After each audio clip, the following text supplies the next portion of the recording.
નવનાથ વણિક સમાજની અઘરાઈ ગામે ભવ્ય કાર્યક્રમ થયો।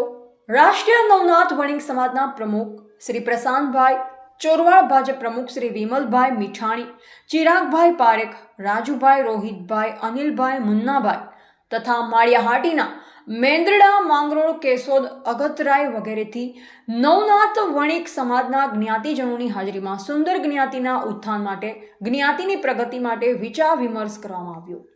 સરકારી યોજનાઓની માહિતી, જ્ઞાતિજનો વિવિધ યોજનાનો લાભ કઈ રીતે લે તેની જાણકારી, ધંધા રોજગાર માટે આર્થિક સહાય યોજના વગેરેનું મનોમંથન કરવામાં આવ્યું। 10% મતનો લાભ વણિક સમાજને મળે તે માટે પણ વિચાર વિમર્શ કરવામાં આવ્યું।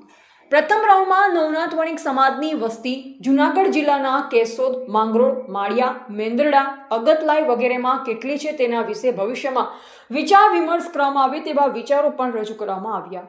આગામી દિવસોમાં દ્વારકા દર્શન માટે નવનાથ વણિક સમાજનો એક સમૂહ પ્રોગ્રામનું આયોજન કરવા માટે વિચારો રજૂ થયા। આગામી દિવસોમાં કાર્યક્રમ જાહેર થશે। નવનાથ વણિક સમાજે નવી જનરેશનને તૈયાર કરવા માટે વધારે ભાર મૂક્યો। દિવ્યાબેન અનિલભાઈ કગરાણા દ્વારા સુંદર આખા કાર્યક્રમમાં અનાઉન્સમેન્ટ કર્યું। અંતમાં અલ્પાહાર લઈ બધા છૂટા પડ્યા। એવા અલ્પેશ કગરાણા, જૂનાગઢ। જય વણિક।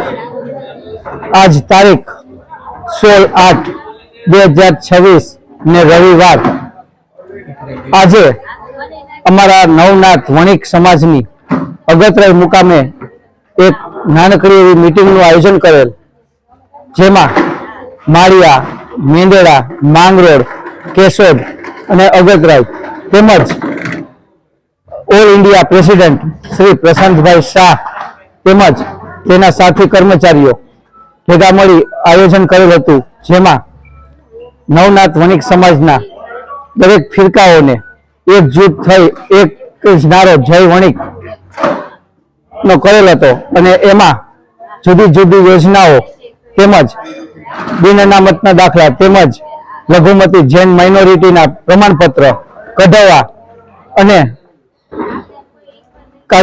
બીજી જે કઈ સરકારી યોજનાઓનો લાભ છે તે લેવા માટે બધાઓને વંચિત કર્યા। અને આજ રોજ મીટિંગ પૂર્ણ થયા બાદ એક સમૂહ ભોજનનું આયોજન કરેલ હતું, તેમાં બધાએ પૂરો સાથ સહકાર આપી અને ભોજન સમારંભ કર્યું છે। એ બદલ બધાનો ખૂબ ખૂબ આભાર।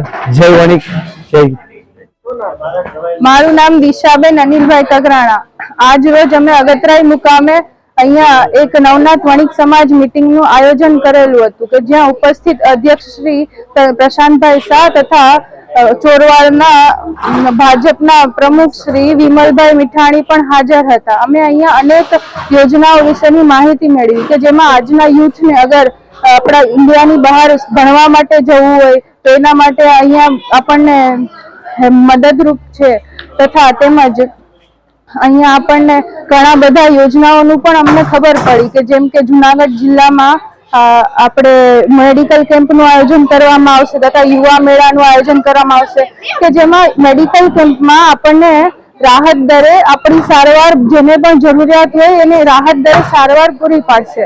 અને અંતે અમે બધાએ સાથે અલ્પાહાર કરી અને અહીંયાથી પછી પૂર્ણાહુતિ કાર્યક્રમની કરી।